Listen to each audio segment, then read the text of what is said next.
dissect the law, there's what's known as procedural law, and then there's substantive. And procedural is the boring stuff. That's the rules that you have to follow. And it's funny, this is all very foreign to me when I was studying law, but they're literally code books for criminal procedure or civil procedure. And what that is how do you file a complaint?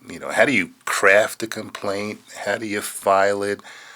How much time do you have to get that done? How much time do you have to answer? And these are very strict rules. If you miss the time to answer a complaint, then that's it. You could lose right on the spot. It's called default.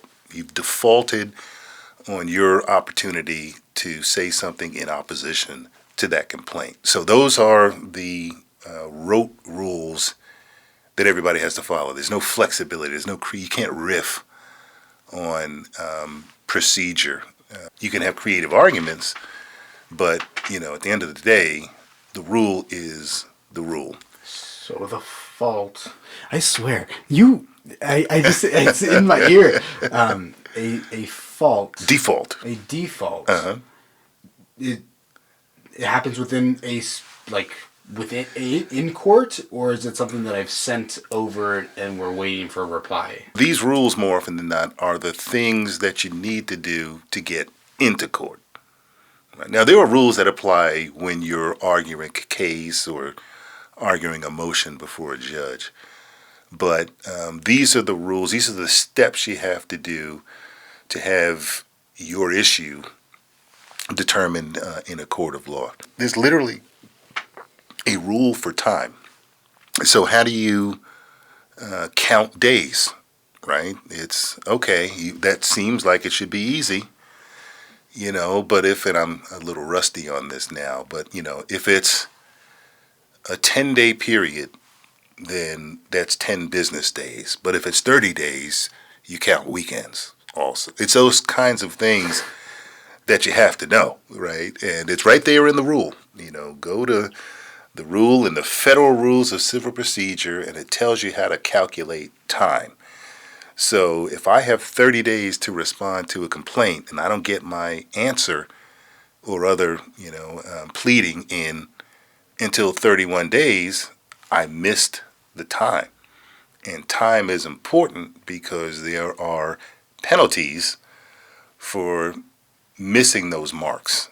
You have to hit those marks. That's what's not negotiable. That's what can't be played with. Now, you can go and cry to the court, oh, my hamster died, or, the mailman ate my homework. I mean, you can go and try and whine, complain, or argue your way out of it, but the rules are the rules. But the substantive practice of law, or the substantive part of lawyering, that's where this is the essence of the matter that's at issue. That's where you have more creativity. That's where you can say, okay, the outcome of this issue more often than not has been X in the state of Texas, but Texas also looks to matters, let's say, argued in Florida. And there are 5 cases in Florida that have gone my way, the way that I'm arguing. So, Judge, yes, you have the flexibility as the arbiter of the law to determine which way is this going to go. That's what judges do, right? So, man, this is getting way down the pike, but there are things like precedent. You hear it when they talk about the Supreme Court. What has the court done previously, or what previous decisions have been out there? So that's what you follow. That's what you follow. But if you can say, but hey, in the this law originally came, or this ruling originally came from Great Britain, and there are cases that go back to the 1600s where judges have said X, Y, Z. So even though courts in Texas have leaned in this direction, give us some flexibility, Judge, because Florida has said this and Great Britain has leaned on that. So that's where it's a bit more of the artistry of lawyering as opposed to the rote black and white rules on the procedural side. How does the judge end up deciding if both cases have existed with winning, with opposites winning? Yeah. Then is it purely opinion based and depending on the situation? Well, it's what have courts said previously. What are the arguments that Ben put that were more persuasive than the arguments that Greg put? So that's where the power of advocacy comes in, and that's where the creativity of the lawyer comes in, right? So that's why I was saying that side of the law is a lot more like improvisational jazz than the procedure side, which is more like classical music, right? It is what it is. That's it. Improvisational jazz is, well, there's a theme, but hey, here's how we're going to work with that theme, right? This is what I'm going to give you back, Judge. So that's how it works. I mean, there's some things are what we call black letter law, right? And judges don't have the flexibility to go beyond a ruling that's directly on point that answers the question. That's how that goes. But if there's any kind of wiggle room, that's what lawyers get paid to do. Find the gaps, find where the daylight's coming through, find where I can weasel in, and it's probably a term that most lawyers would hate, but weave in an argument that's going to help my client's cause of action. So that's where the artistry of lawyering comes in. Can I consider that sales?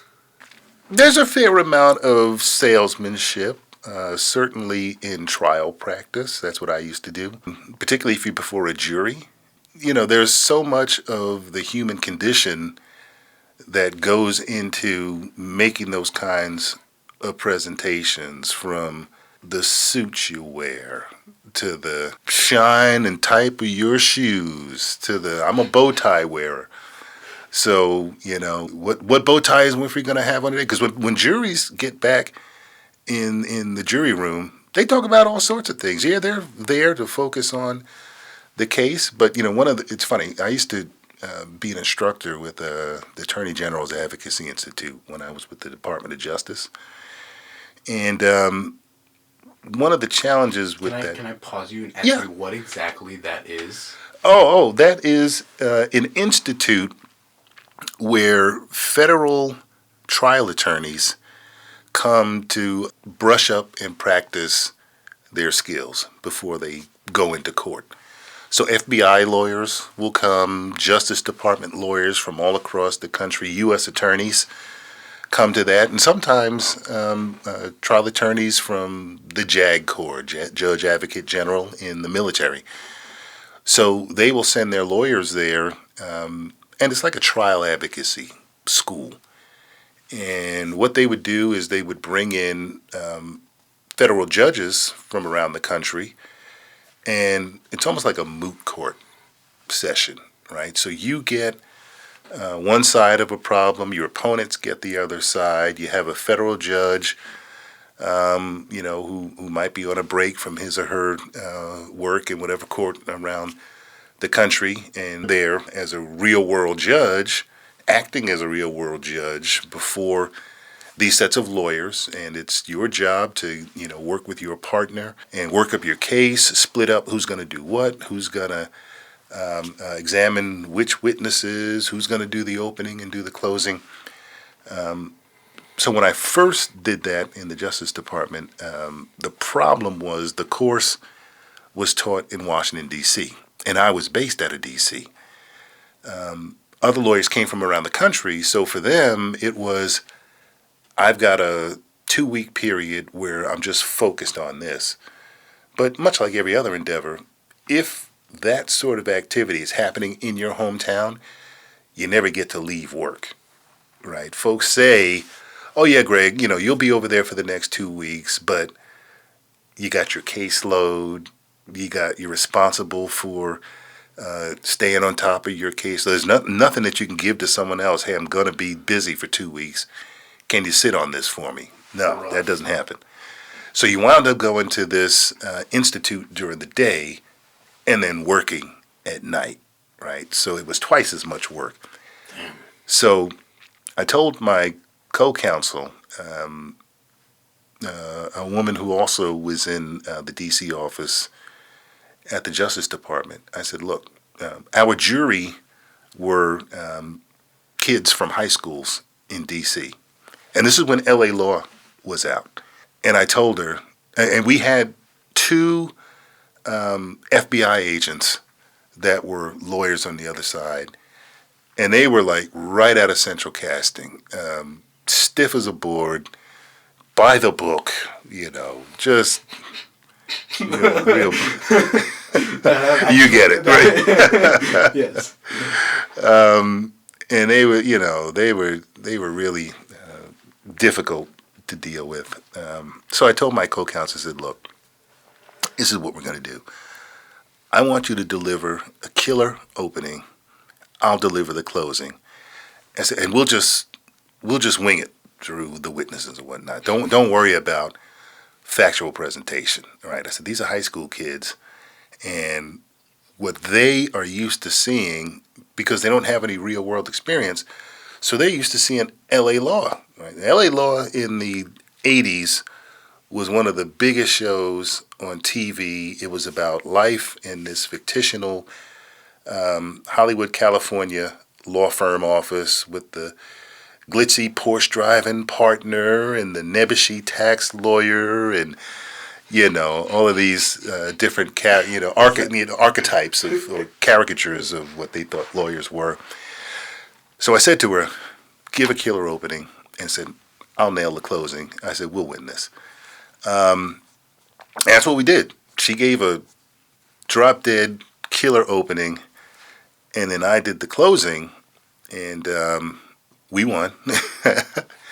And then we had and the FBI agents were just mad as heck because they knew we just completely punted everything else in the middle of the trial. I was like, look, we unfortunately have to work. We don't have time like they do to play this game all week. Just do the opening and closing, and we'll be fine. So the FBI agents were just beside themselves, irate. And we talked to the jury afterwards, and the judge asked them, this is their first time in the presence of a judge. One of the lines I used, it's funny, I still remember it. It was a case about somebody who slipped and fell at like the Navy Memorial, a federal facility in D.C., and they were suing for injuries. And, I had on reading glasses for effect, and I took them off, and I just said, ladies and gentlemen of the jury, where does it all end?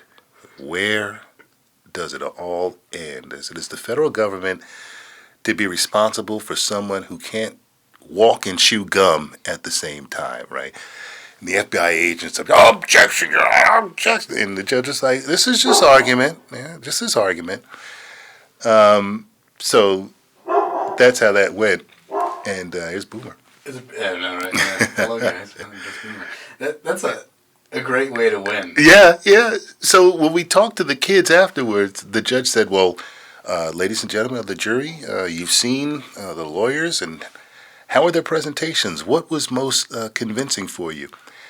And there was about 4 young ladies, and they just grabbed their chest and said, where does it all end? Where does it all end?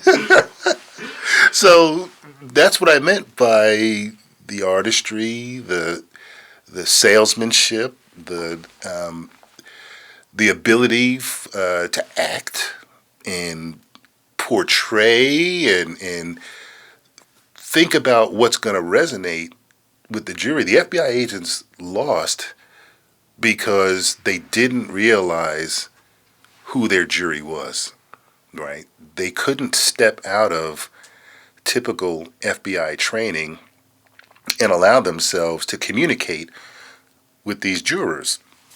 Now, the challenge there is they tell us as federal, as federal trial lawyers, don't let your personalities win the cases. As federal attorneys, we live and die by the law and the truth. And that's fine. But I had practiced in a firm before that, so I wasn't about to give up a little bit of sizzle just because they wanted steak. So I sold them the sizzle, and that's what won it, right? But what it did, though, and I don't know where those FBI agents are now. I'm sure they haven't changed a bit. But what the judge said to them was, you need to understand and appreciate, because you'll see what Mr. Winfree did in defense lawyers as you go out and prosecute your cases throughout the rest of your careers. So be cognizant and mindful about your strategies to make sure you prevail, right? It's not to win at all costs. That's not what you want from government lawyers. But if you're going to be effective, you have to understand and appreciate and anticipate that that's what you'll see from the other side. And, take this as a lesson, because Winfree took you to school, is what he told him. It's being able to read your audience and then being able to adapt using the knowledge that you've gained through your schooling, which which sounds like not a whole heck of a lot, but schooling and life experience, seeing how judges react, or how are there similarities between judges, like either in the same, is it the same like court, or is it the same state? Did you see similarities?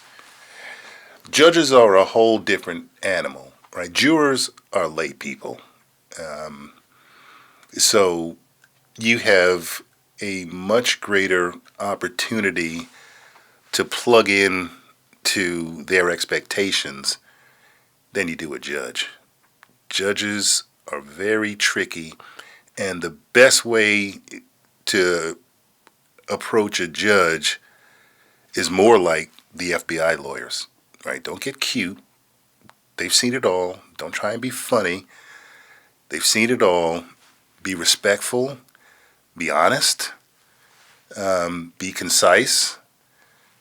And sit down. Don't grandstand. Don't tap dance.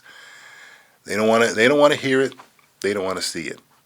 I'll never forget. I had a asbestos matter. Can't remember where it was or when it was in my career, but there was a lawyer who was way over the top with his presentation. And he had a really thick Boston accent. And this is in Virginia, so he was already out of place, right? He said, Your Honor, what we're trying to do here, right? And the judge was he's like, look, it's a warm Friday. I'd rather be on the golf course, right? I don't have time for this foolishness. So, he literally, put that lawyer in his place and made him sit down. He said, I've had enough of your stuff today. Sit down and let your co-counsel present what this matter is, or where we are in this matter.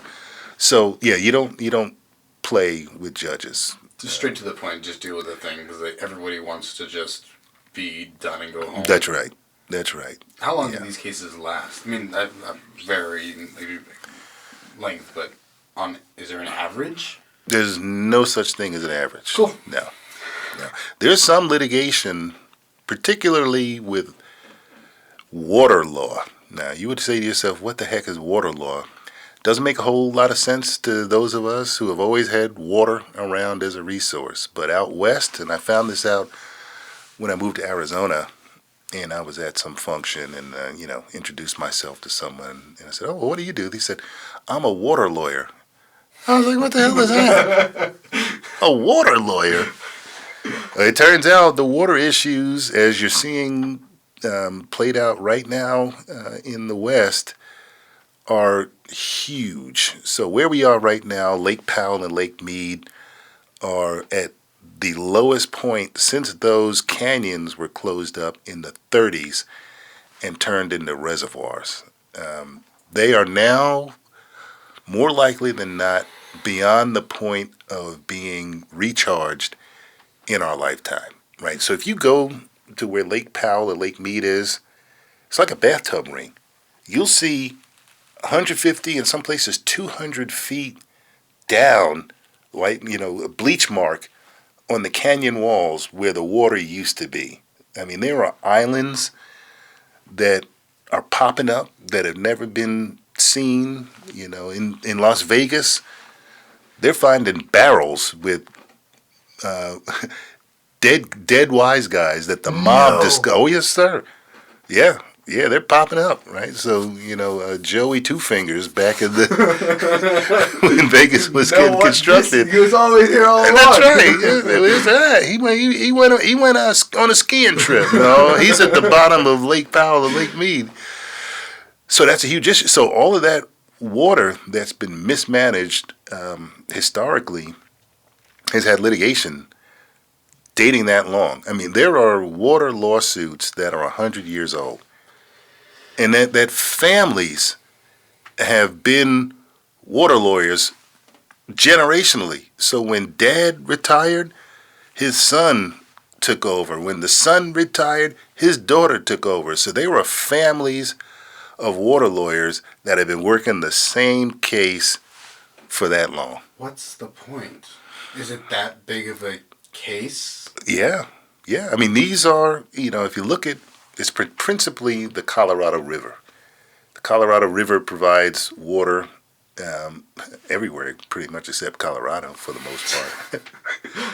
But every state has their straw stuck into the Colorado River, and that irrigates everything from crops to drinking water for all of the arid western states, right? To the point where when it gets down to the border with Mexico, it's damn near a trickle. They call it acre feet. That's how you measure the amount of water. Acre feet. Yeah. How many? It's the amount of water that an acre would have 1 foot. And that's how water is measured. So it's acre feet. Yeah, it's acre feet apportionment depending on where the usage is. So yeah, literally, there are straws stuck in the Colorado River and in the underground aquifers that have been using up that water. And the issue is, particularly with underground aquifers, like in a state like Arizona, right? So I was with a mining company, and mining uses tremendous amounts of water. So the way they operated was, okay, we need, X 100,000 acre feet of water at this mine here. So in order to have access to it, they would literally buy ranches around the West so that they could trade the acre feet of water in a part that didn't have a mining concession in order to access the water where they were.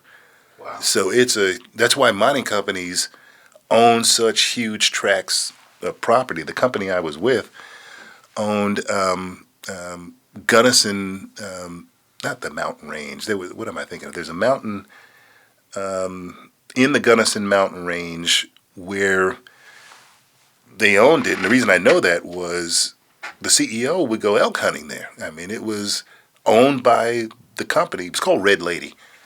So I mean, they would own those tremendous tracts of property in order to benefit from the water resources so that they could trade those water resources against where they needed water in a more dry part of the state or a more dry part of the West. So it's crazy.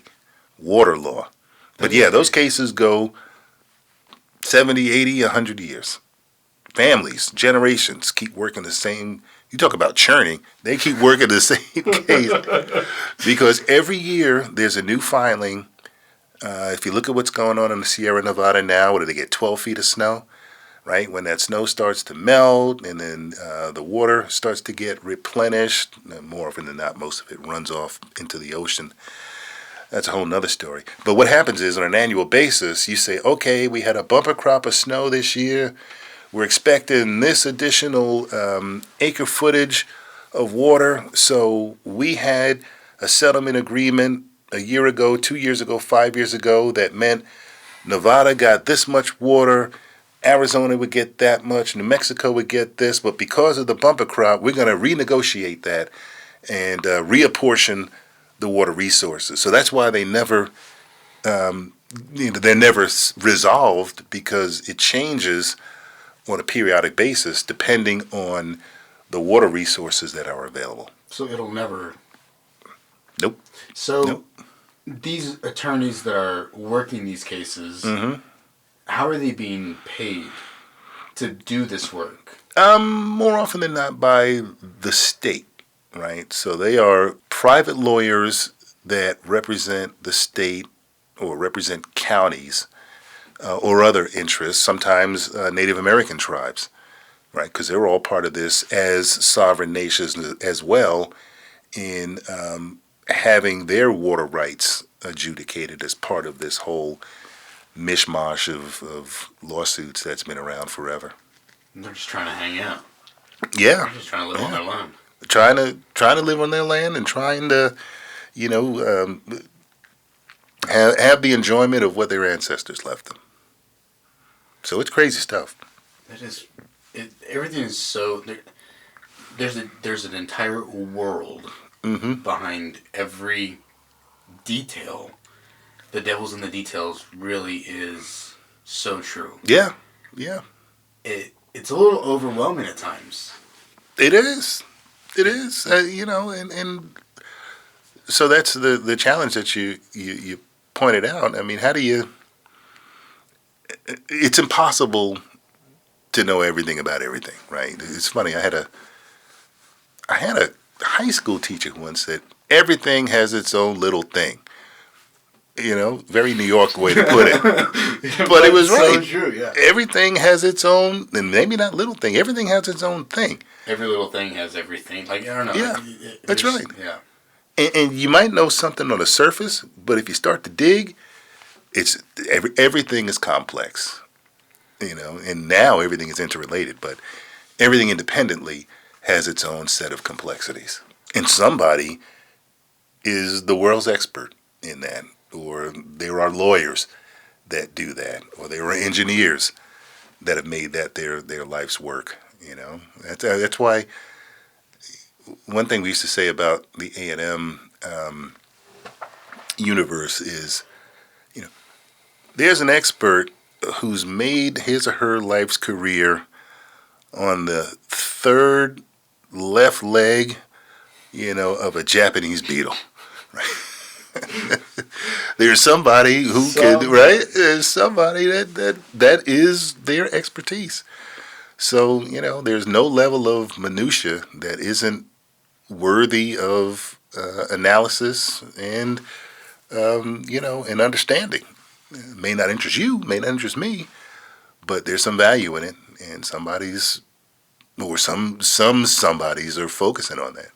It can be transferable. Yeah. The thing that they end up learning, it's like, hey guys, look, actually this applies over here too. That's right. It kind of sounds like, we've heard mining, right? And then federal attorney, and then TTI, right? You've been able to have these life experiences. Yeah. That lets you really see through all these different lenses. It really is time. You cannot create. You can't. I cannot be that. No matter how hard I tried, it wouldn't exist because I haven't had the time. Well, not only that, but like I said, everything is relatable. But to your point, it takes time in each of those endeavors to get at least more than a superficial understanding. No way am I as deep as an Einstein in every topical area. But I know enough to make it applicable, and I know enough to ask provocative questions to tease out where we, maybe need to take advantage. But that's just some of the things you say. It's time and grade. That's just putting time in, and it's not being cognizant or conscious about investing time. It's just living. It's just when living an experience until either A, you've gotten all you can out of it, and that's very difficult to do, or just living or having an experience until it no longer makes sense for the person you are at that time. Right? So I'm not a 5-year plan person, but I'll invest time until I can't get any more juice from that orange. Were you ever a 5-year plan guy and then realize? No. I'm not a planner in that respect, and I'll tell you why. So when I went to the Department of Transportation, I told you I went in the Obama administration. I was a political appointee, and I was chief counsel for the research arm of the Department of Transportation. And I was in that role for 11 months, and then the deputy went back to academia. And Secretary Ray LaHood said, "Greg, I'd like you to step in and take over as deputy. You've been effective as chief counsel. People appreciate and really resonate with your leadership style." Fine. Well, 4 months after that, the administrator voted himself off the island. And Ray LaHood said, "Well, Greg, it's all yours now." And I was like, what does that mean, right? I'm smiling when I say to myself, oh, hell. What's next? What does this entail? Yeah, because I was used to, in my career, the benefit of being a lawyer. I heard a comedian once say this. I was the man sitting next to the man, right? So I wasn't the one that had the Klieg lights on for a Senate hearing, or, getting grilled with microphones, other than now, in the face if something goes wrong. That's what the CEO did, right? That's what the agency director did. That's what the administrator did. The chief counsel provided advice, was a sounding board, came up with strategy, but at the end of the day, more often than not, the chief counsel isn't the one in front of the mics, right? There are instances where that is the case, but more often than not, people don't want to hear from the general counsel. If something happened, positively or negatively, they want to hear from the boss. So that's what I meant by saying man sitting next to the man. If there was a congressional hearing and the administrator was there, I might have been what we called a plus one, right? So I was either, at the witness table next to the boss, or in a seat behind him, right? If there was a camera going, I was on camera, but folks would be like, well, who's that guy with the bow tie sitting behind, right? Who's that guy? So that was me, right? Right there. And that's what lawyers do. I mean, unless you're in court and doing stuff on your feet. If you're in an advisory role, that's what you do. That's where you find yourself more often than not. So when I had the chance, when LaHood said, well, it's all yours now, that's why I was like, wait a minute. So I'm now the guy in front of the Klieg lights, sweating because it's hot and getting asked tough questions. Oh, heck, what does that mean, right? So I went from chief counsel to administrator, but to the point I was making about not making 5-year plans or whatnot. Before you answer that, did it feel good? Was it like you had gained new responsibility? Yes, sir. So because it was an organization that had 4 politically appointed leaders, the administrator, the deputy, chief counsel, that was me, and government relations. There were 4 of us who were appointed by the administration to lead that agency. So when the deputy left, I was deputy, but also chief counsel. Might have covered 2 spaces. 1 salary, but 2 spaces. And you were if I remember correctly, like one of the only people to have ever done that. Yes. And then when the administrator left, I was acting administrator, deputy, and chief counsel. So now I'm covering 3. I hope the American people appreciate, my contribution. But not 3 salaries. Not 3 salaries. 3 jobs. But so to the point about not making plans, my whole theory when I took the chief counsel role, and I probably told you this earlier, but I had come from a corporate experience, and my job was litigation counsel. I was the guy who handled or managed the litigation portfolio for the company. The challenge with litigation, though, it's on the liability side of the ledger, right? People see it as we're the people that show up after the champagne is drunk. Something has gone wrong with the contract that all of y'all champagne drinkers put together. Nobody wants to own it now, right? Success, what do they say, is 1,000,000 fathers, defeat is an orphan. So I had the orphans, and nobody wanted to take, that was me that signed that, Greg. Yeah, I'll help you out. No. So litigation, as necessary as it was, because it was something important to the operation of a corporation, was not something that was viewed favorably. That doesn't mean the person. Everybody loved the person. We're glad you're here doing that.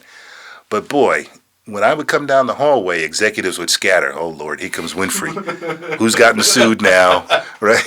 And whose budget does he need, and whose witnesses does he need to pull out of productive work to waste time on these lawyer stuff? So that's what happens with litigation counsel. So I went into this chief counsel role thinking, and because of that perception of litigation, it's hard for litigators to become general counsel in corporations. It's not unheard of, but it's rare. They always want to work with the folks who were at the front end that put the contracts together and pop the champagne when the deals are getting cut, right? And then when the deals go sour, nobody's around, nobody's taking ownership, right? That's when I show up. So it's tough to move into what I would call the profit side of the ledger, right? Having been on the loss side of the ledger. So I said, okay, I'll go into the Department of Transportation. I'll be chief counsel. And when I come out of this experience, the only thing I'll be looking for are general counsel roles. Have built that credibility as a general counsel. So that was my thinking. So go in, 11 months later, deputy leaves. The hood says, you're the deputy. 4 months after that, the administrator gets voted off the island. He says, it's all yours now. So I was having a conversation with my mother, and she was saying, it really is tremendous how these things have worked out. She said, but here's what's interesting, Greg. You went there thinking that your career home run was to be chief counsel. She said, but what happened was you got there and God moved those 2 other guys right out the way and put you where he wanted you all along. So I had to sit back and kind of reflect on that, because mom is never wrong, right? But it was tremendously powerful what she said, but, she was right. And it was that series of experiences that then propelled me to the front of the line to head up the Texas A&M Transportation Institute. Having led that federal agency at that level, in that space as a lawyer, which probably was certainly unheard of in the federal government to have a lawyer run the research agency. So to have a lawyer come to Texas A&M and run the research agency only made sense because I had done it at the federal level, right? So all of that lane was cleared. But because of those kinds of experiences, I've learned throughout my career that I'm not in charge of anything, right? I need to be prepared exquisitely. I need to be, I need to have the clarity of vision to not miss an opportunity, right? To not think that it's too big for me, to not think that it's too small for me, to not think that, oh, this is just a lateral position, right? I've got to have the clarity of vision, or I've developed the clarity of vision to soberly analyze when opportunities present and take maximal opportunity at that time. So that's how I've allowed my career to progress. Because like I said, I started out at a law firm, and I stayed there just about 3 years right out of law school because I had worked there as a law clerk, meaning I was a law student that helped them with at a lower billing rate with matters that it made much more economic sense for me to do. So I got exposed to the law firm. I got exposed to the lawyers. I was valued for what I brought to the table. But when I became a full-time lawyer there, I couldn't, or they couldn't, separate me from that Johnny do-it-all role that I had. So I kind of called myself the garbage associate because the other lawyers were dedicated to one group. One lawyer worked with real estate. One of the ladies worked with environmental law. One of the gentlemen worked with government contracts. And then I worked with literally 16 different partners over a 6-month period because they were so used to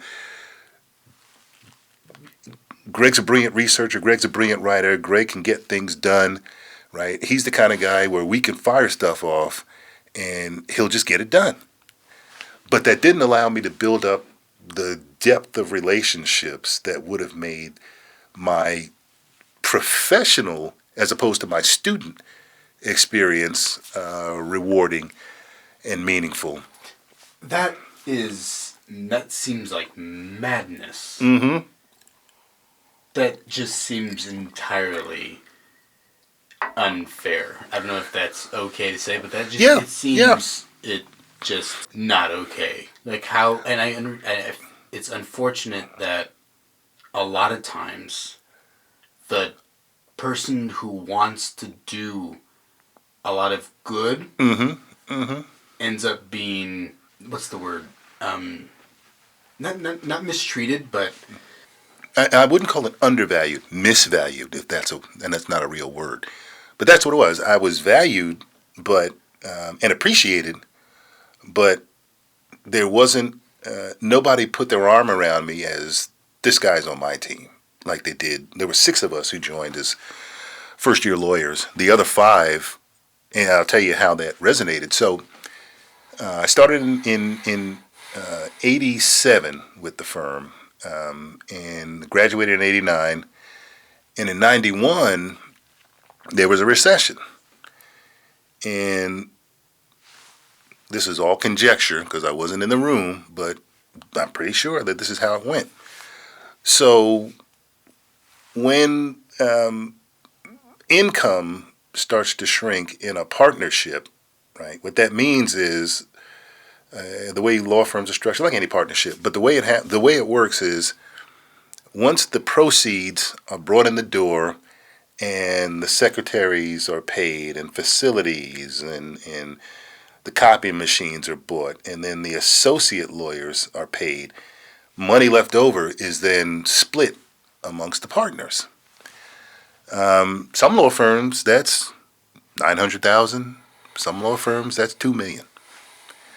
So when that happens in a recession and the money starts to get a little, not tight, this is all relative, but tighter, You know, They still have to $2 million. That's right. Well, I do have to fill my 42-foot Bertram. I mean, God forbid, man. So the lawyers get a little grouchy, right? The partners get a little grouchy. So then it's, okay, well, we're carrying too much. What can we cut? Because associates, and just like every partnership practice, those who aren't the partners are expendable. Matter of fact, they used to say at the firm I joined, the law firm partners had name tags that were screwed into the wall. The associates had slide in and slide out name tags, right? Because, and we asked them, we said, well, why is that? They said, well, associate is a temporary position. You're either going to be a partner or you get the hell out, right? It was as simple as that. Whether you like it or not, that's how this world works. So 1991, partners are sitting around and they're having a conversation. Boy, we got a real bumper crop with these young lawyers. They're doing great things. They said, well, who's got Vince? Oh, we have Vince on the government contracts team. Oh, good. Who's got Paula? Oh, well, we have Paula on environmental.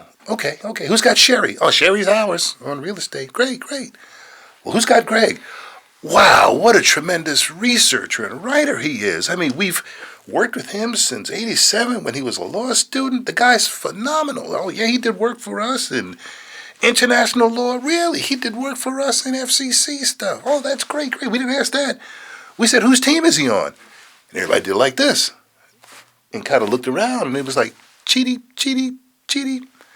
So, to your point, or to my point, to your point, our point, about being misvalued, when the rubber hit the road, to get back to a transportation analogy, but it was tough times and partners tightening their belts as to who were they going to continue to fund to support their legal practice. I was odd man out. It was, he's done tremendous work. We love the guy. He even plays golf. He's a great golfer. But yeah, I wasn't on anybody's team, right? So I had to find something else to do, and that's when I went to the Justice Department. And again, these are all points about why I don't have 5-year plans. So went to the Justice Department, and I enjoyed what I was doing. I was in the housing section. Yeah, I was in the housing section, and prosecuting cases. My region was the South. That's the first opportunity for me to learn Texas. I had a lawsuit against the Dallas Housing Authority because they had sited a lead smelter downwind or upwind from a minority housing project. And there was a pond in front of that housing project where kids would swim because Dallas is hot, Texas gets hot, as I've been learning firsthand. But the lead levels in that lake were off the charts. And we had done some testing with Health and Human Services. Kids' IQs were significant percentages diminished because of their exposure to lead, either in this pond or just in the air from particulate matter. I mean, the smoke literally blew out of the stacks and fell on this community. There was lead dust in the hallways of the buildings, right? Just Damn. Unconscionable what had happened. So that's the kind of stuff I was doing, and I really got a lot of satisfaction from that kind of work. But I guess I was there just about 3 years, and I got a call from a partner who I had worked with at the law firm. And I'd done some work for him, and we had a historic achievement, in a case in the state of Maryland. So I was one of his, rock star young lawyers, but his practice was, we call it pro bono, right? So he didn't make money. We represented a town in the state of Maryland that didn't have a lot of money. Like I said, phenomenal result, but he couldn't afford to by himself just employ me. So fine. But he recalled that this guy's phenomenal, And he had gotten a call from some folks affiliated with Union Carbide. And Carbide at the time was looking to bring in two sets of lawyers, two lawyers that were 5 to 6 years out of law school, which is the years that I was at that time, and a more senior lawyer, 10 years out. And they wanted to bring them into the corporation to handle. They wanted lawyers who had been in court because they wanted to bring expensive litigation work inside the company and bring those costs down. And they wanted a diverse team. So, the company did what most companies do. They went with headhunters, and the headhunters said, "Oh, there's just nobody out there. Oh, God. We'd really like to accommodate you. We just can't find anybody." And fortunately, 6 months of contract salary, please. Well, that's right. That's right. Yeah. But Vernon Jordan was on the board, and Vernon Jordan passed fairly recently. But he was a president whisperer. He started. Well, he had been earlier in his career the president of the Urban League and became a Washington power player. To the point where when Bill Clinton was in office, he hosted Bill Clinton at his summer home. They used to call it the summer White House. So again, he was the man sitting next to the man. That's where I learned this from Vernon Jordan, because he was like, don't seek to be a politician. Seek to be the person sitting next to the politician. That's the power position. So he was a mentor of mine. But prior to me meeting him, he was on the board of Union Carbide. Carbide wanted this team with these 3 lawyers, and when the headhunters came back and said, "We tried our hardest and there's just no one there," Vernon said, "Hey, that's bullshit. I'll find you somebody." So he put the word out. Pardon, can I say that on this podcast? Okay. Yes. So he put the word out to his network, and the word got to this partner who I had worked with, and he put my name before these folks, and I ultimately got on Vernon Jordan's radar screen. And it was funny because the partner I work with put me in touch with a partner at another firm. Right now I'm at the Justice Department, and this guy is grilling me, right? And he's, "Well, okay, well, what blood type did you say you are again? And okay, what shoe size do you wear?" I mean, it was ridiculous the amount of questions he had. But finally, at the end of the process, he said, "Well, okay, I guess you sound like a good candidate. I'd like you to call Vernon Jordan next." And that's when I was like, "Excuse you? Who?" All right, so this guy put me in touch with Vernon Jordan, and everything took off from there. But what was interesting was, now I had gone to St. John's University in New York, and when I met the general counsel of Union Carbide, he had gone to St. John's, and his story was interesting. He had been at Carbide 40 years, but he was one of those kids that in the 40s and 50s was literally the water boy for the executives. He started out pushing the cart with ice water and would go in the executives' offices. This is back when they used to smoke cigars. "Hello, yeah, put some water in there, Joe." So that was his job. Wow. And then the company put him through college. So he went to St. John's University, and then ultimately another New York school, Fordham Law School, and joined the law department. These are stories that don't happen. They don't. Not to guys like you and me, right? That just ain't happening, right? No. And it's very rare nowadays. It wasn't unheard of, though, back in the 40s and 50s when New York City was blowing and going, and it was like Mad Men. Right? If you keep that in mind, that's what corporations were like in that era.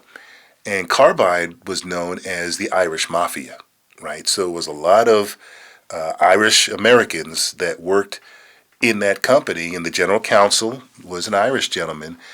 And St. John's had a strong Irish population because it's a Catholic school, much like Fordham. So when he found out I went to St. John's, not only was I the lawyer he was looking for, but I also went to his alma mater, the one that lifted and started his progression to where he resided at that time as the general counsel. He called Vernon Jordan right away. Vernon, how did you find this guy? None of the search firms could find anybody. Not only do you find me the right guy, but he went to St. John's. You're a water walker. So, yeah. So that really resonated with Vernon, right? Because even though Vernon's on the board of directors, he's got to maintain a relationship with the executive. So if somebody calls and starts singing the praises of what their director did, it's a two-way street, right? So he was very appreciative of that. But literally, so that's how I got. That's how I left the Justice Department, leaving what I enjoyed, following on, as I said earlier, not missing an opportunity. I had a young lady who I worked with once who said, "I don't turn down opportunities, I turn down offers." I was like, "Oh, okay, let me file that away." I like that a lot. Yeah, isn't that? Yeah, that's deep, isn't it? Yeah. So I said, "Okay." So, and I'll never forget, I said to my mother at the time, because she was like, "Well, is this something that you're interested in?" And I had a financial number in mind, right? And I thought it was outlandish. I think I was making like $55,000 at the Justice Department.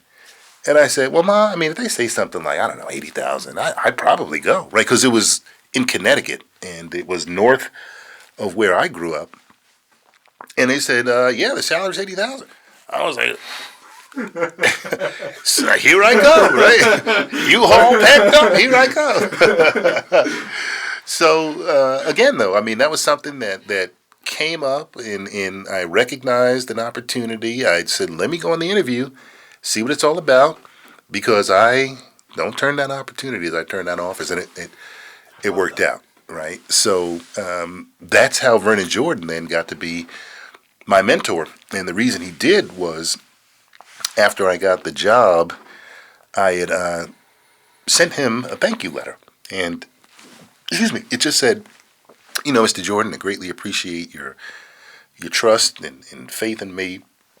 I promise that I will do everything I can to ensure that your reputation in making this opportunity available is always stellar." So that's like the first 2 weeks when I got there. Well, I get a call maybe 10 days later, right? So I'm the new guy. There's 2 black lawyers in the law department, a department of about 40 lawyers. And there was this hubbub in the hallway, and all of these executive assistants are huddled together, and they're like, "Vernon Jordan's on the phone. He wants to talk to Greg, the new guy." And they're all like, "Vernon Jordan, you mean the board of directors? They only call and talk to the general counsel. They don't call and talk to some knucklehead peon junior lawyer," right? But I took the call, of course. Of course. And he said, "Gregory, I'd just like to say to you that I've been making opportunities available for people for well over 30 years, and this is the first time I've ever received a note of thanks."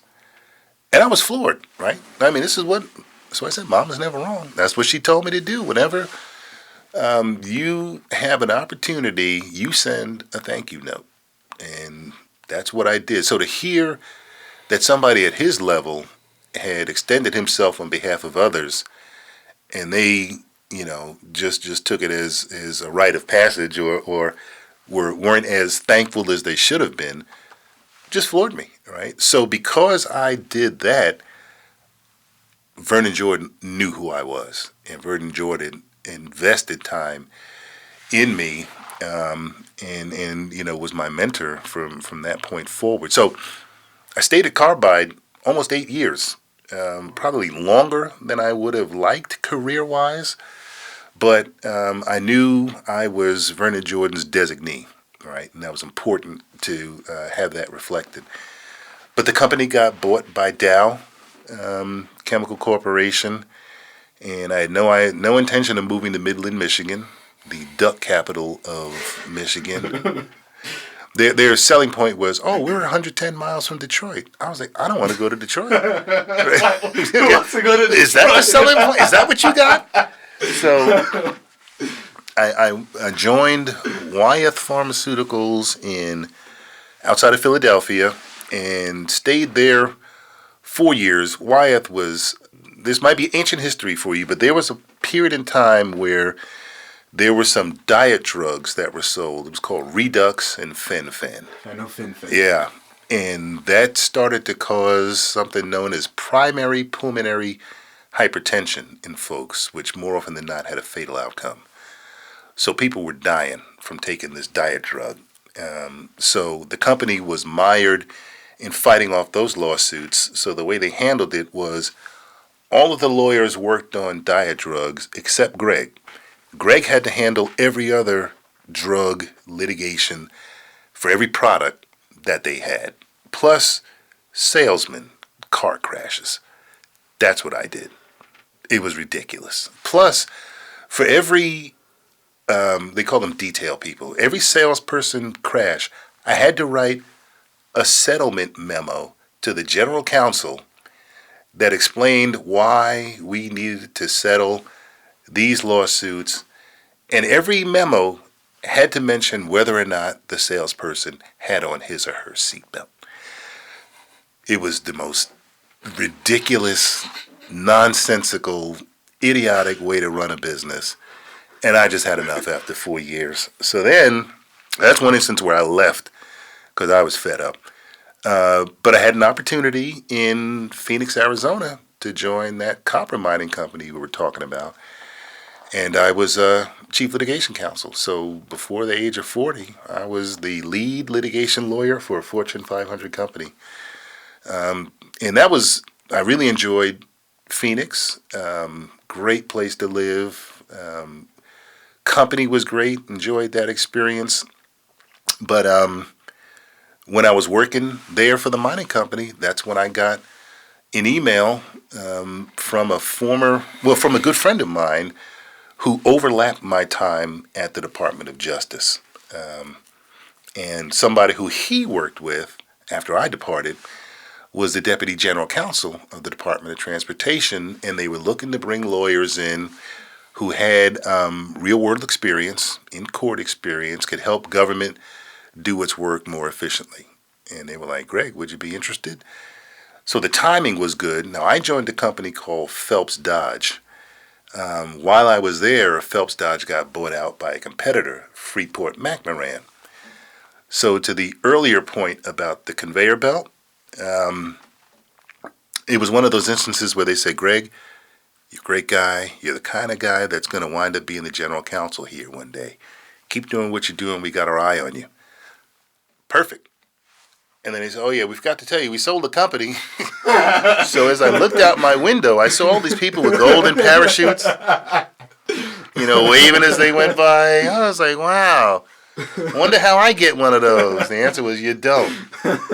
So I was on the new team now, and the new general counsel came in and said, Greg, we like you a lot. You're doing a great job, and we know you thought you were going to be general counsel, but we got a guy your year out of law school, and he knows our board of directors, so we kind of think he's going to be the next general counsel. But stay as long as you like. You got to,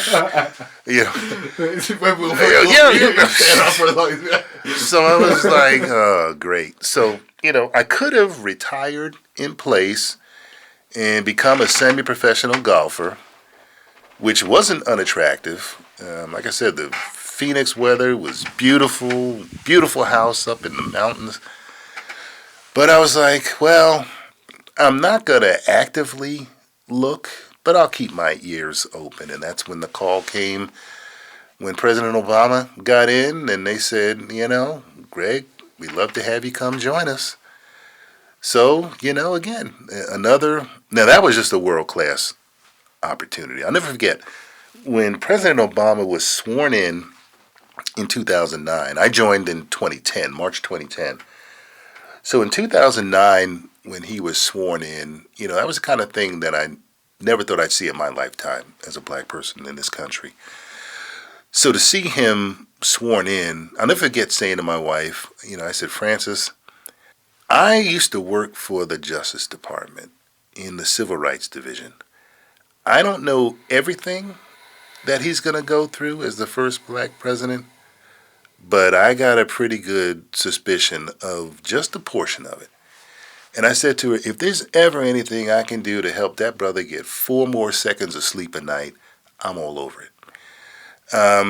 Right? So that was when he was sworn in, 2009. I get the call in November 2009 about the opportunity and joined in March 2010. But it was following up on that statement I made to my wife, but also having the opportunity, as I said, to be a chief counsel. That would put me in the realm of general counsel opportunities, and jumped on that opportunity and did more than just make it work. I mean, it was awesome. I mean, one of the first experiences I had. Now, the Phoenix Mercury had just won the WNBA title, and the president, as presidents do, had the winning team come for a congratulatory ceremony in the West Wing of the White House.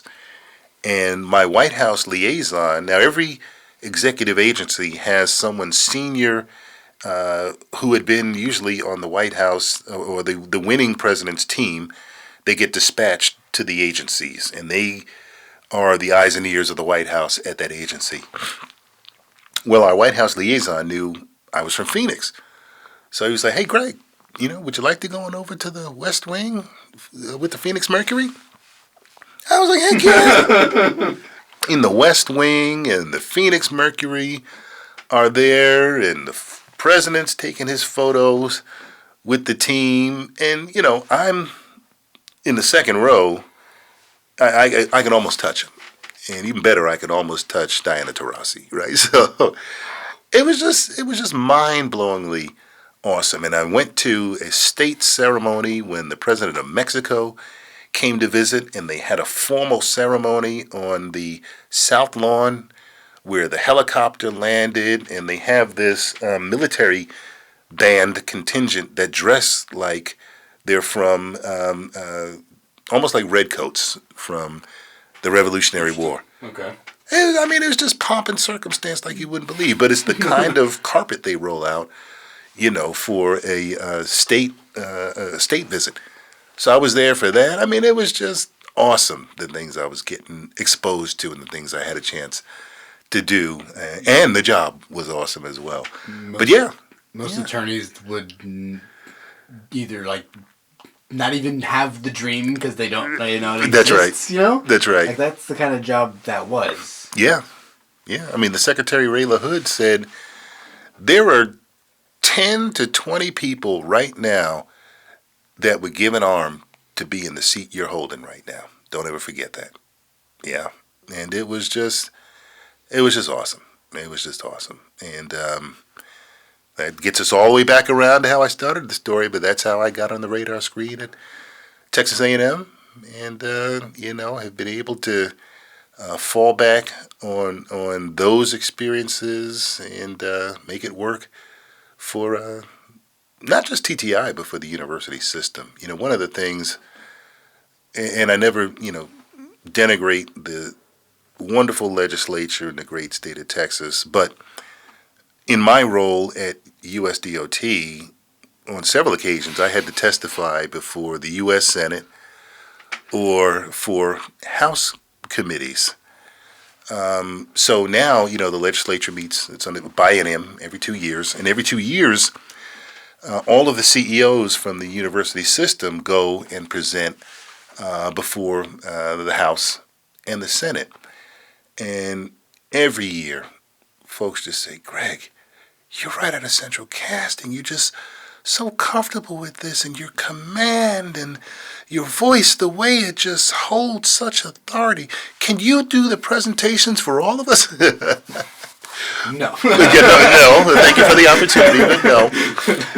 But I mean, all of those experiences, the radio that I'd done, the theater that I'd done, the singing that I'd done, to learn how to project and be present, is what I carry into this role. And, and the fact that I, I've been before the big leagues, so I'm extraordinarily appreciative of the opportunity, but, hey folks, I'm going to give you what you need, and I'm going to give you a little extra, so that you can see how we carry ourselves in the A&M University system. But some people get so keyed up and nervous because they've never done that before.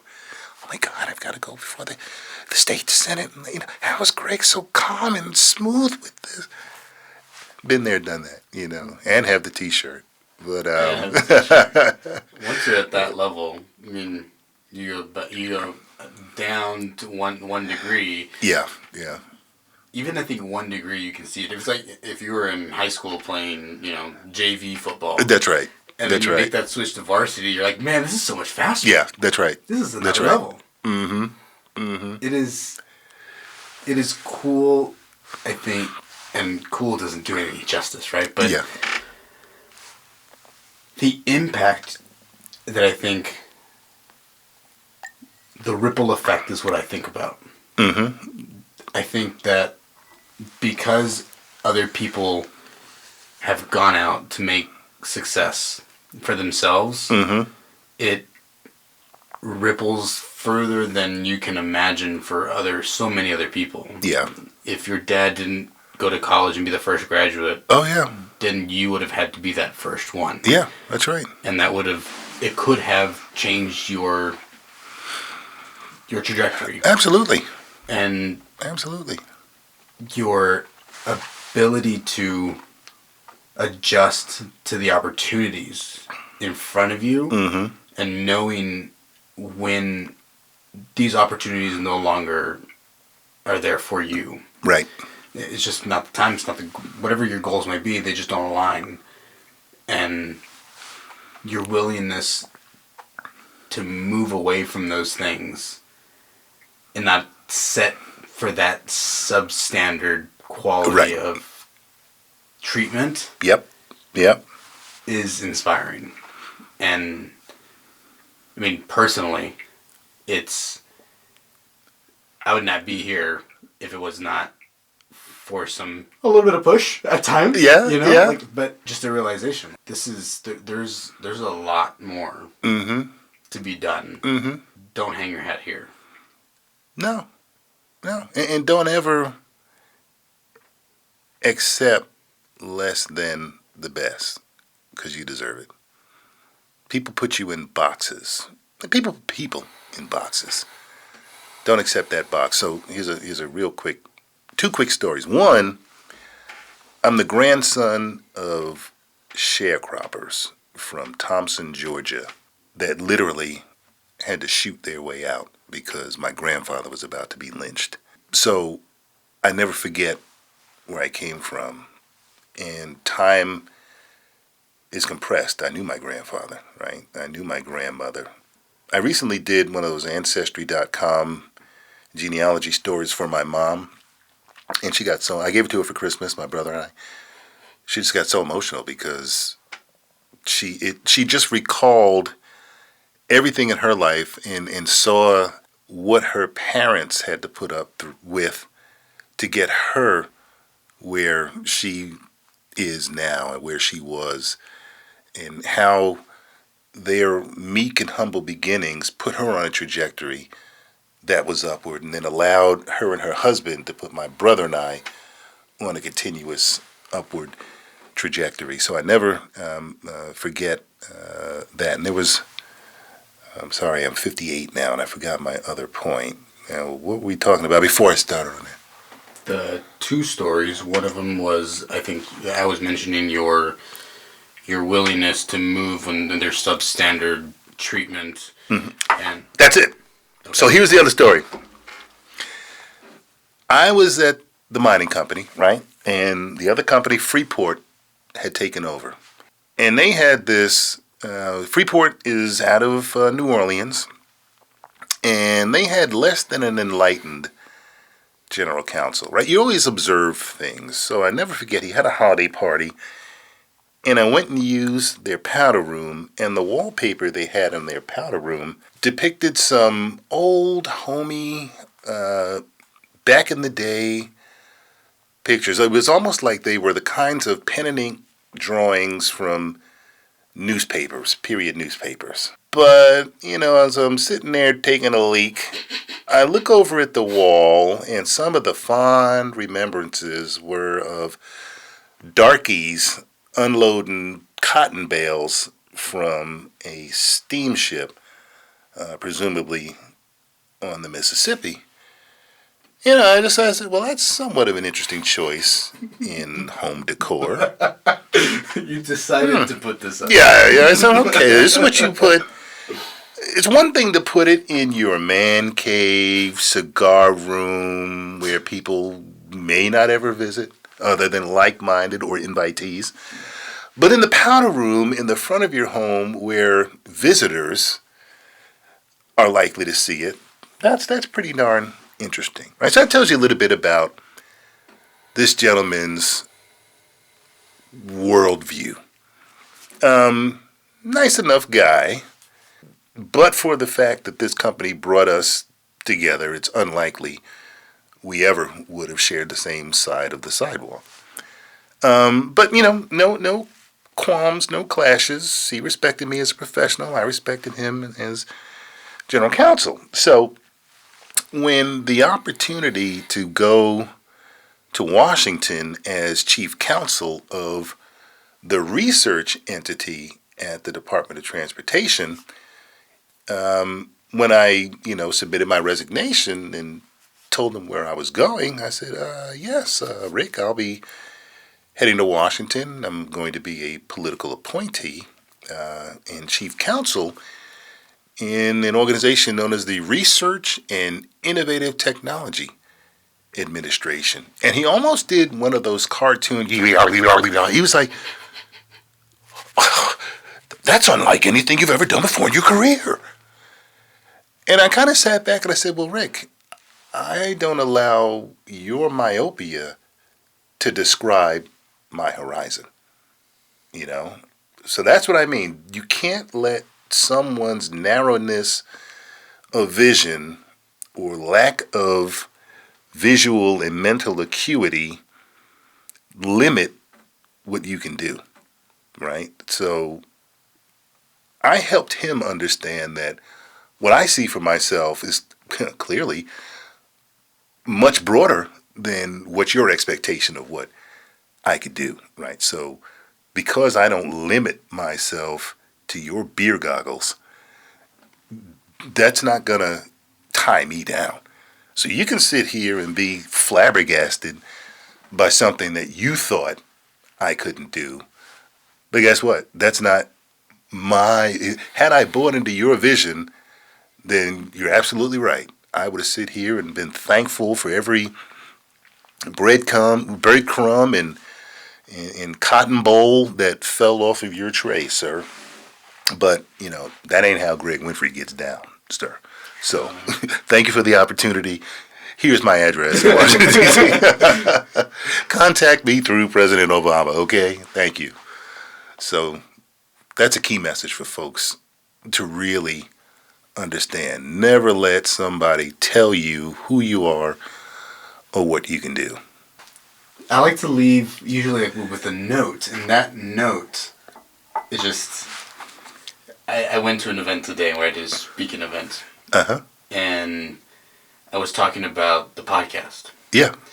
And as I talked to one of the gentlemen who holds the event, I went to his office and talked to him about it. I was like, well, I have these 3 ideas, and since you're in this industry, this financial industry, I'm looking for a little more guidance. Do you think that this makes sense, or do you think that it was in regards to healthcare versus another insurance? And it was more like you should have done more research before you wasted my time.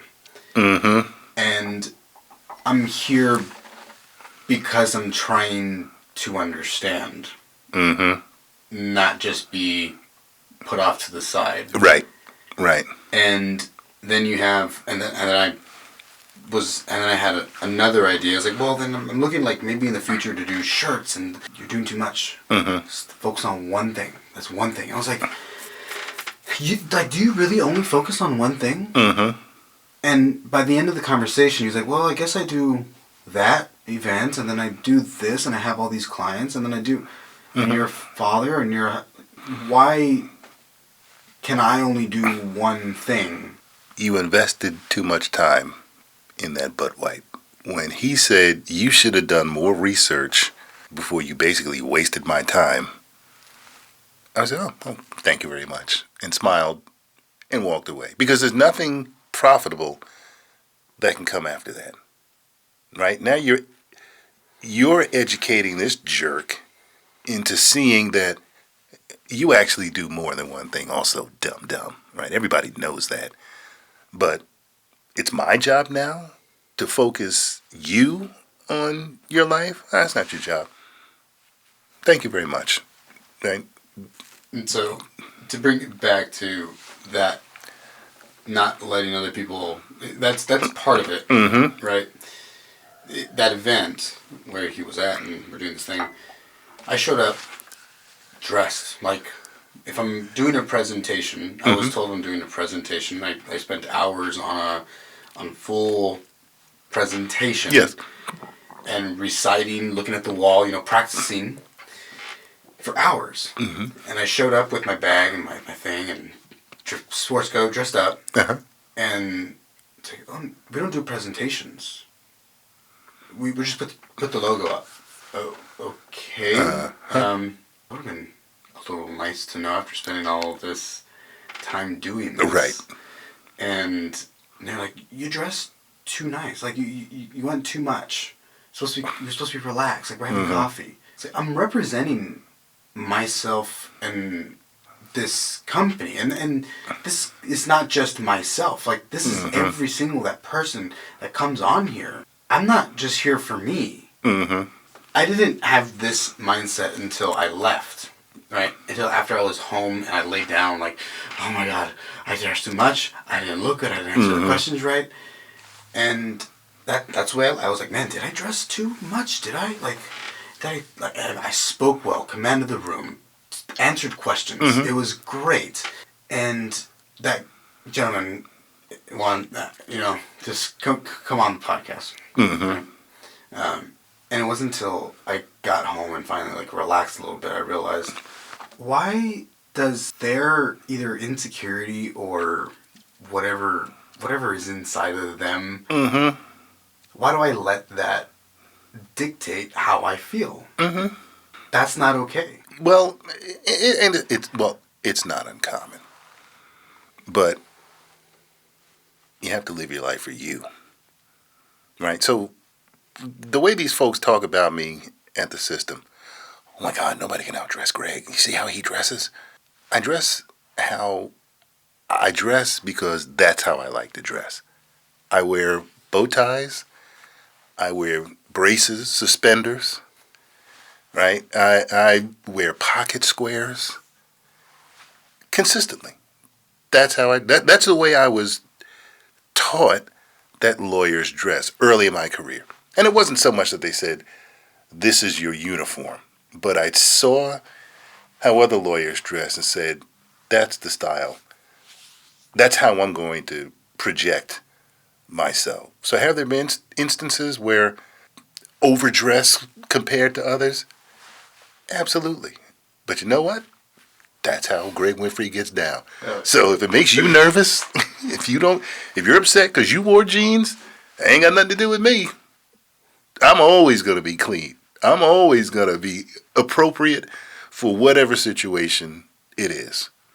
And if you want to dress down because it's only coffee, knock yourself out. This is how Ben Navarez presents himself. And his brand. This is Ben Navarez's brand. That's how that works. That's your brand. So when people see me, they say, we know what Greg Winfree's brand is. He's going to be clean. What is your brand?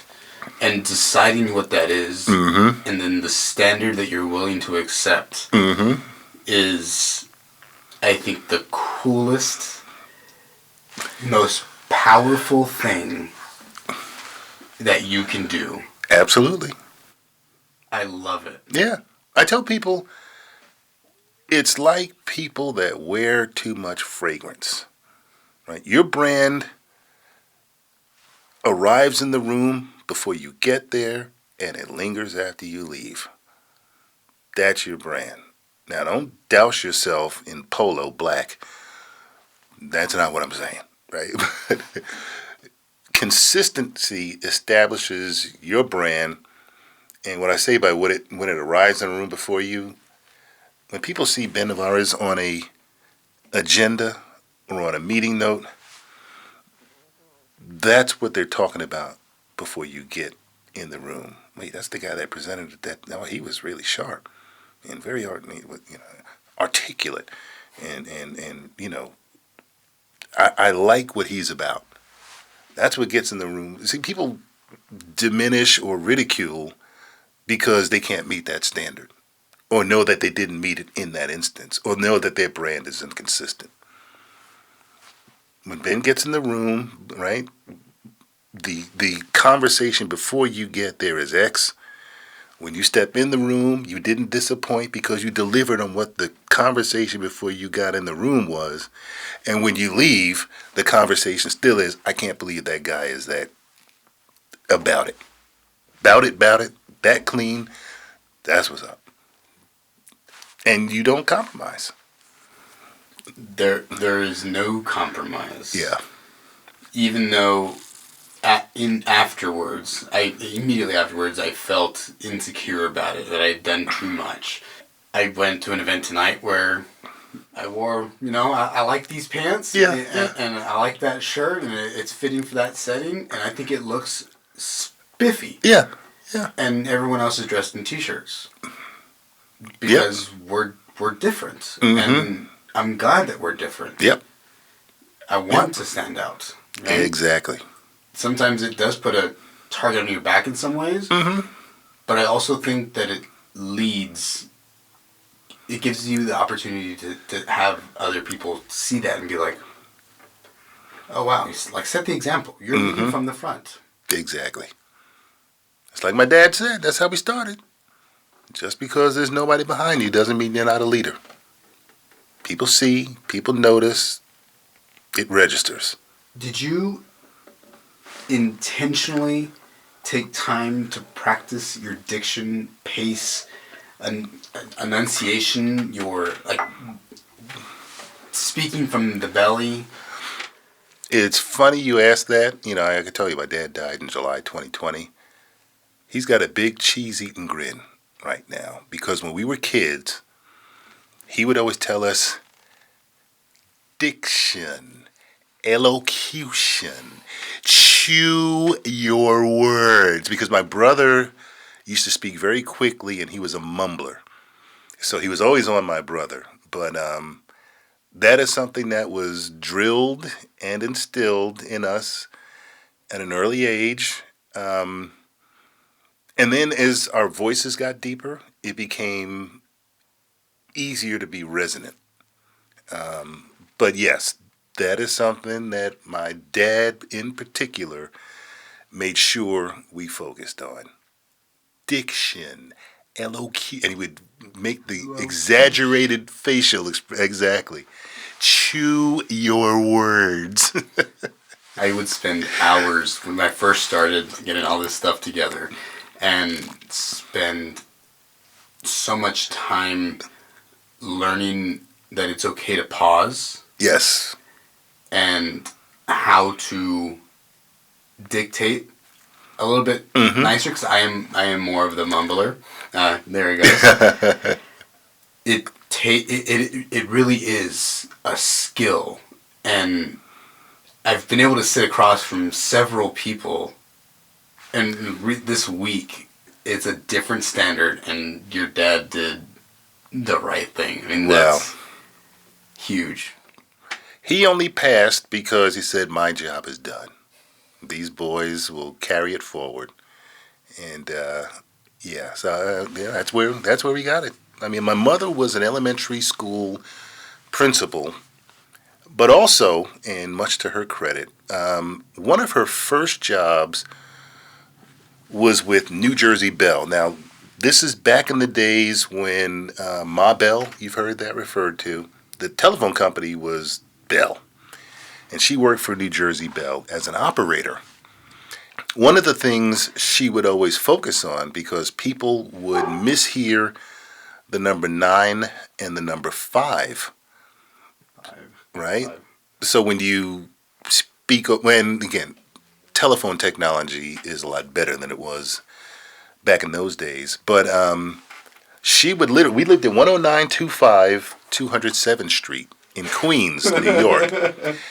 And she would always say 10925, and she would smile when she said it so that it came across clearly. But she said 9 so that people would understand it was 9 and not 5. So it was 10925 207th Street. And so she to this day, she still is very particular with her diction as well. So Dad said it, Mom performed it, but we learned it from the two of them.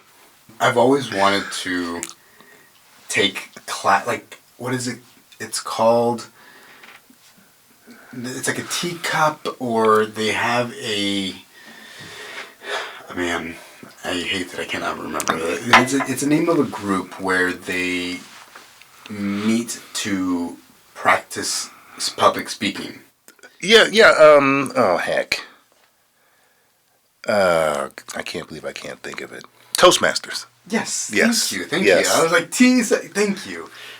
I've wanted to be involved with Toastmasters, but I don't know that there isn't anything that I can't learn on YouTube.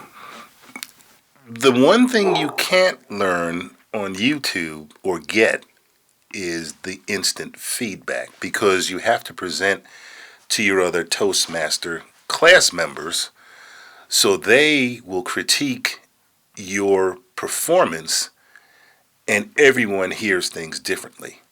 So it gives you the opportunity to hear, and it depends on how big the class is, 5, 10, 15 people, how you presented. Did you make appropriate eye contact? Did you use hand gesticulations? Did they find that off-putting? Did they find that informative? So there's a lot that you, learn from Toastmasters that you can't get from the interweb. Did you do a Toastmasters? I did not. Because I was in theater, I remember in junior high, I had a little bit of fear of public speaking, but I wound up becoming, I won wittiest in my high school popularity contest. So because of that, I used to do the school announcements in the morning. And doing those sorts of things and putting witticisms in there got me over that fear. I would say, and it was the stupid stuff. Be an event, be there or be square. And everybody just thought that was the fun. Oh, Winfree's so hilarious. So that kind of got me over the initial butterflies. But also doing theater was a big help as well, because it teaches you how to project. It teaches you timing. It teaches you that there's nothing wrong with pauses, as you mentioned earlier. But also, I'll never forget, there were diction exercises we would do. And one that's coming back to me now was one of our directors, we would get in a big group and everyone would have to say in unison, trying to remember what it was. It was something like, what to do today at a minute or two to two. And you had to, be perfect with your diction. And these were diction exercises that taught you how to space out phrases, how to use elocution in your delivery, and then, like my dad said, how to chew your words. So you can get that from theater, or you can get that from Toastmasters. But I would say Toastmasters would probably be easier to do. A&M just now got performing arts schools, so there probably weren't many opportunities the way the school is currently structured or had been previously. So Toastmasters is worth investigating. 3 things before we leave, if that's okay with you. Sure. The first one and the second one, I guess, go together. Your experience with your record and the movie. I want, if you don't mind, for the world just to share. Well, do I have time for a bio break? Can we do that? Yeah. Okay. Sure. All right. If you could have, just like you had at the very end of last one. Yeah. Somebody's listening, they want to take a little take home. What would that take home be? In what capacity are we talking? I think I like to give a little bit of creative space, but it's like if you were talking to your 16-year-old self, a piece of knowledge that 16-year-old kid could have used to make life better, or hey, just keep doing what you're doing. Then No, that's a good question. So I would say, and this has been consistent with our conversation, but a nugget would be you can do anything you put your mind to. Sounds corny, sounds trite, but when I was a kid, my mother would tell me that you can be the president of the United States if you want to. But as a little black boy from Roosevelt, Long Island, that had never happened before. I'd never seen it. Nobody had ever seen it. So we would smile and nod and make Mama happy, right? And I know, Ma. I know. Your boy can do everything. So it wasn't until President Obama won where I literally had to sit back and say she was absolutely right. Had I not taken her seriously, because I always did, but sometimes it's hard to see things if there hasn't been a predecessor, right? So as my dad said, just because there's no one behind you doesn't mean you're not a leader. That certainly applies with the election of President Obama. Nothing that this country had ever seen before. And if you polled anybody at that time, nothing that they ever expected to happen. But he had in his mind's eye that this is achievable and I'm going to do it. So as I sit here today, I can look back and say my mother was right. But back then, as 16-year-old Greg, looking forward, it wasn't that I didn't believe her, but I didn't have a vision where I could place myself in it. Or I didn't have, and that's more important than a role model, right? Because a vision means you can see, you can mentally place yourself in that space. That's the beauty of how children play. When they dress up and play, I'm a firefighter, I'm a doctor, I'm a lawyer, they're putting themselves in that role. And we lose that once we get older, right? You can do it as a child. I can see myself as president when I'm 5. Why do I lose that when I'm 16? Why do I need to see someone who has walked that path? Why wasn't I prepared to walk that path and project myself in that role? So, like I said, it's trite, it's cliche, it's corny, but you can be what you put your mind to be.